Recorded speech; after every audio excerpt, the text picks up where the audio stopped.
Hi class, this is Professor Adamson. It's nice to see you again. I'm going to make this video quick. I found my experience being teaching online in the spring and the summer that it's better for me to do more shorter videos than fewer longer videos. I know that most students do better with that. I know I wouldn't want to listen to my voice for 2 hours straight, so hopefully you will actually watch the videos when they're shorter. At any rate, we're going to jump right in. Yesterday, I talked a lot about the syllabus and stuff. We are going to do some very basic things today. If you are to understand the field of audiology at all, we need to start first with what's called the audiogram, okay?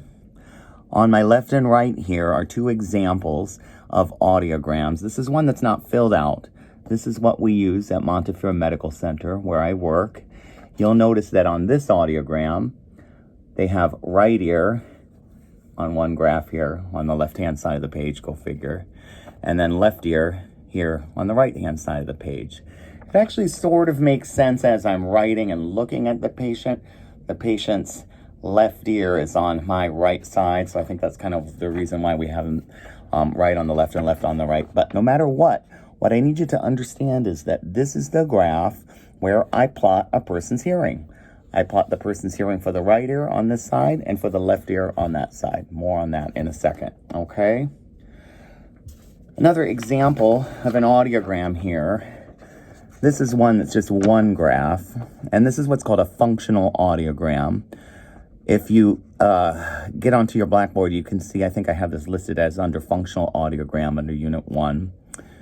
You'll notice that because this is a graph in 2 dimensions, that we have along the x-axis here, numbers starting at 125 and going to 8,000.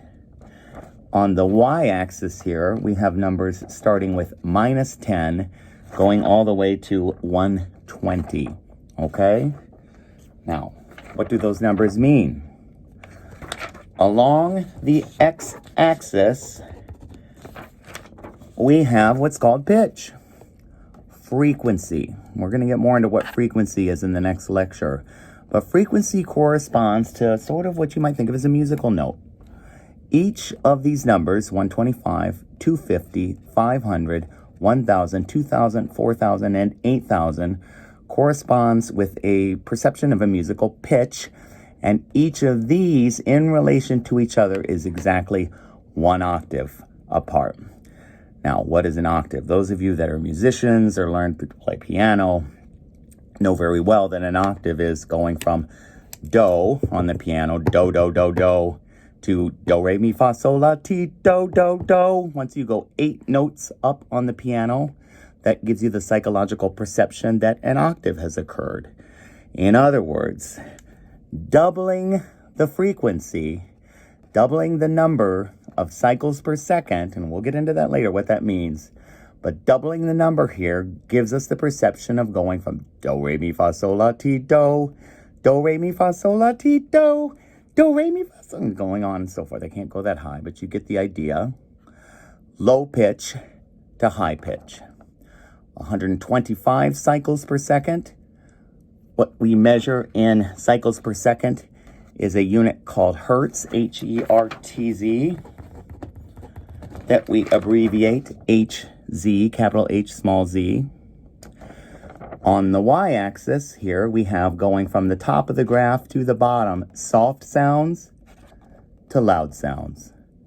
In other words, very, very soft sounds are this part of the graph. Very, very loud sounds are down here. And we measure loudness, volume, the intensity of a sound in a unit called the decibel. And that's a unit that you probably have heard of before. That's spelled D-E-C-I-B-E-L. And it's abbreviated small d, capital B. So go figure. Hertz is capital H, small z. Decibel is small d, capital B. Sounds that are soft are up here, sounds that are loud are down here, sounds that are low pitch are here, sounds that are high pitch are there. So let's kind of put this all together. Sounds that are very low pitch and very soft are going to occur here on the graph. Sounds that are very low pitch, sounds that are very high pitch but very soft are going to occur here. High pitch loud right here, low pitch loud right here. You could think of this area of the graph being things like foghorns, really low but loud sounds. Over here, like a factory whistle or maybe a siren. Up here, we would have maybe a woman or child's voice whispering. Over here might be like the rustling of leaves or maybe kind of a man murmuring, something like that. Sounds right here in the middle are going to be both kind of middle range in terms of pitch and middle range in terms of loudness. Okay, so remember, x-axis is pitch by frequency measured in hertz. Y-axis, intensity as measured in decibels, going from soft to loud. Okay, so that's the first thing I want you to have down. If you do not have that down, you are going to really kind of miss out on what we're about to talk about in the next few weeks. But I want to kind of highlight something else that's on this graph here. I don't love these pictures because it makes it sound like a baby crying, for example, only exists right here at about 60 decibels at about 750 hertz. That's not true, obviously. A baby crying is going to splatter across a whole bunch of frequencies and intensities. But you can sort of think of, you need to be able to hear at least at this level to distinguish a baby crying from maybe some other sound. What's important for you guys to take away from this is this grayed in area here. That is where all of the phonemes, all of the speech sounds for, I dare say, all of the world's languages are located. In other words, the energy necessary to create sounds like z and v, or over here like p and h, are located in this area. This area is sometimes called the speech banana. I hate that name. It kind of infantilizes this whole thing. Actually, I had a patient tell me one time she was kind of concerned that we called it the speech banana because she thought it was making light of something that was serious. I told her the speech language pathologist came up with that name, not audiologist. Just kidding. But at any rate, what the takeaway from this is that these speech sounds that are considered low frequency speech sounds compared to these speech sounds that are considered high frequency have a very clear designation in terms of their categorization. Right here at 1,000 hertz, 1,000 cycles per second, we have a cutoff from sounds like z, v, o, to sounds like p, k, ch, th. Hopefully by now, some of you who are a little farther along in your coursework for speech language pathology note that sounds below 1,000 hertz require voicing. In other words, the vocal folds need to come together and break apart at the cycle per second, at the frequency necessary for that sound to be made in the first place. Sounds above 1,000 hertz don't have any voicing. Listen to versus ha, ha, ha. You can hear that has voicing to it, right? You can hear that the vocal folds are coming together and vibrating and sending a sound that is sort of both phonated and resonated within my vocal tract. And k and ch and p. Those have vocal folds that are just wide open, or not necessarily wide open, but open. They're completely abducted. They're not adducted, right? In other words, sound is just coming up through the vocal passageway and getting articulated here at the lips, the teeth, the tip of the tongue, okay?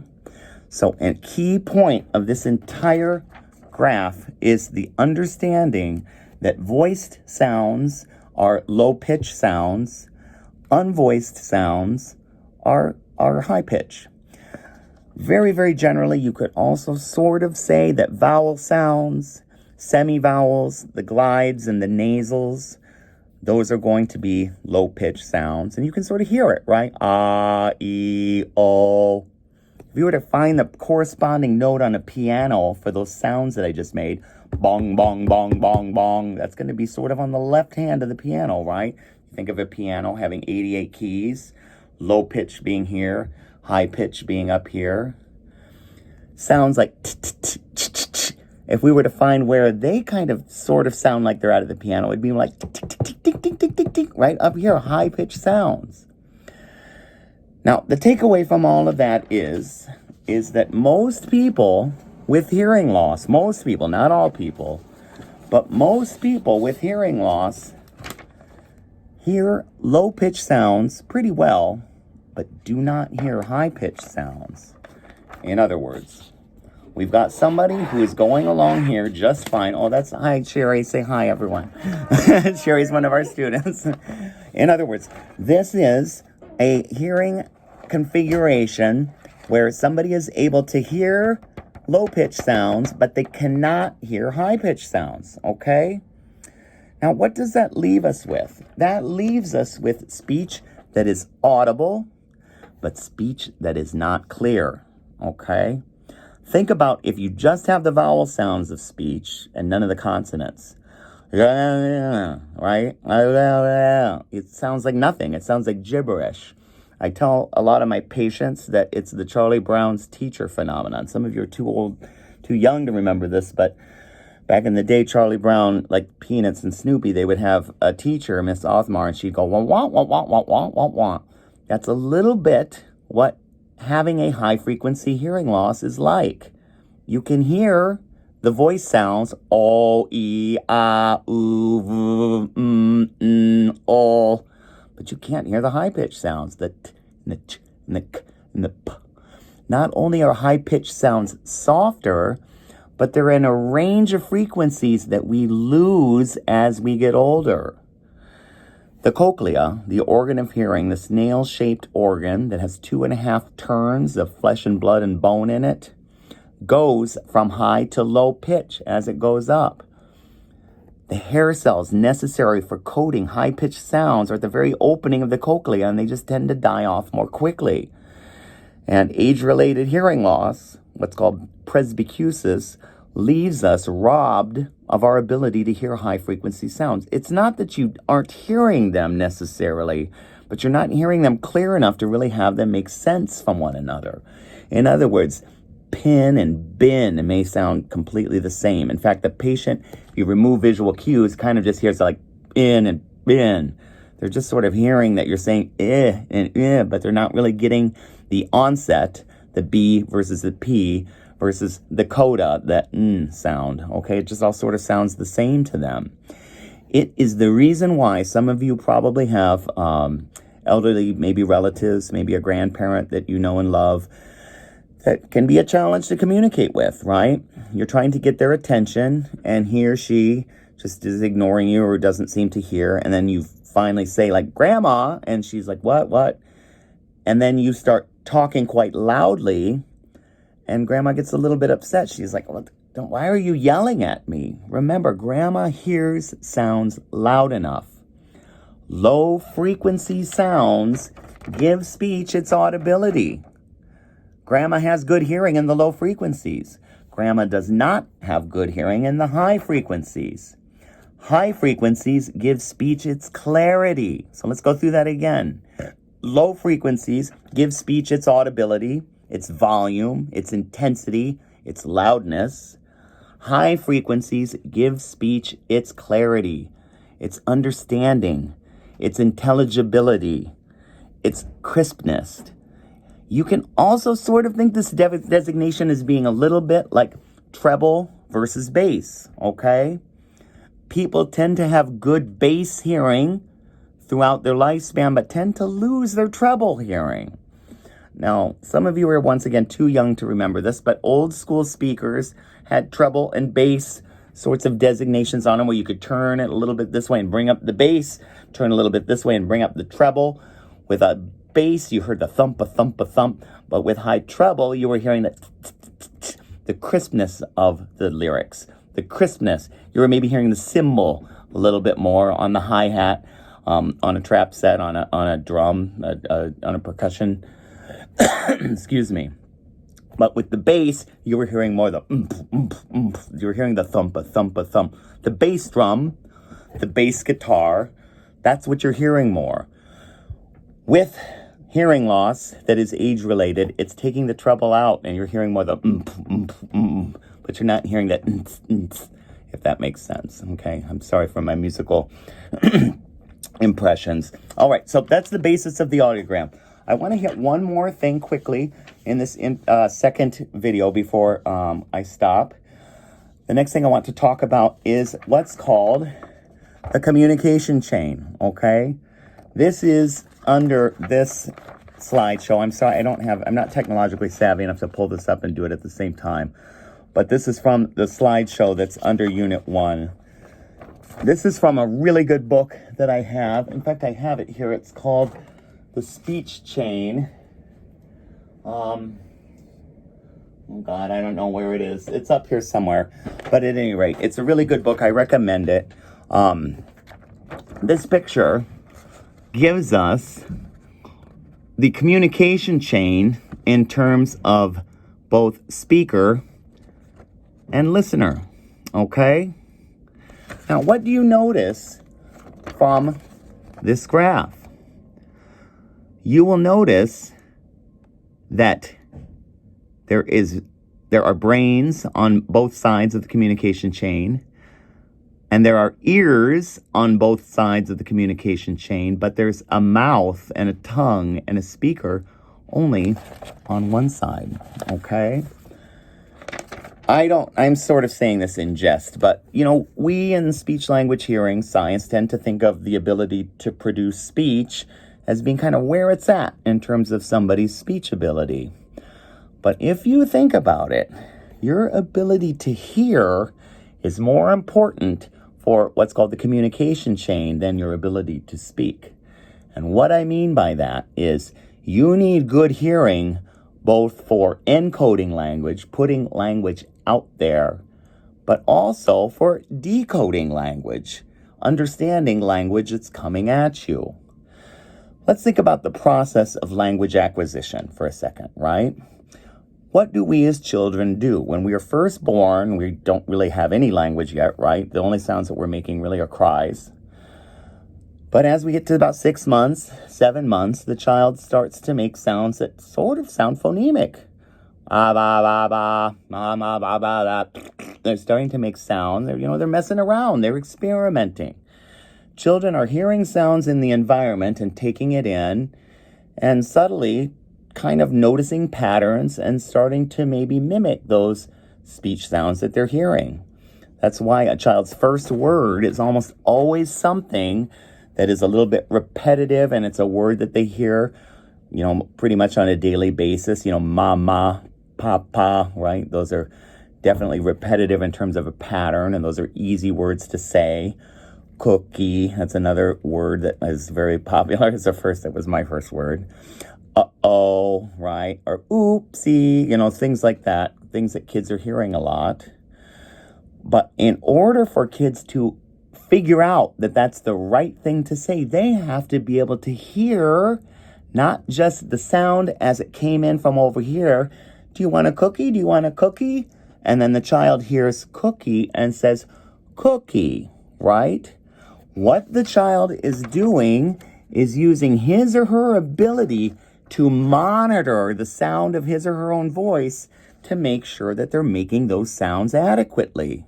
The child will say cookie and look to mom or dad's face, and mom and dad will elicit, oh my gosh, you did so good, right? And the child gets rewarded. The child enjoys seeing that they said words right. The child will do that with lots of different speech sounds, but the child has to be able to not only hear the speech sound coming at them adequately, but they have to be able to hear that what they are producing out of their own mouth matches that well enough to be able to sort of calibrate it. So if the parent says cookie and the child says cuckoo, the child's brain, even though it's not well developed, does hear that that isn't the same sound that came out. The sound that they heard and the sound that they made didn't match. They don't get the from mom and dad. They don't get rewarded. They don't learn that phonemic combination. In other words, we need good hearing for language acquisition. Speech language pathology tends to be kind of the sexier of the two when it comes to speech and hearing. We tend to think about speech being, the kind of the more important, as I said, of those two processes. But as I said, speech, while important, is only one side of the coin. You need good hearing for both sides. You need good hearing in order to be able to hear speech, but you need good hearing in order to be able to make speech. Okay?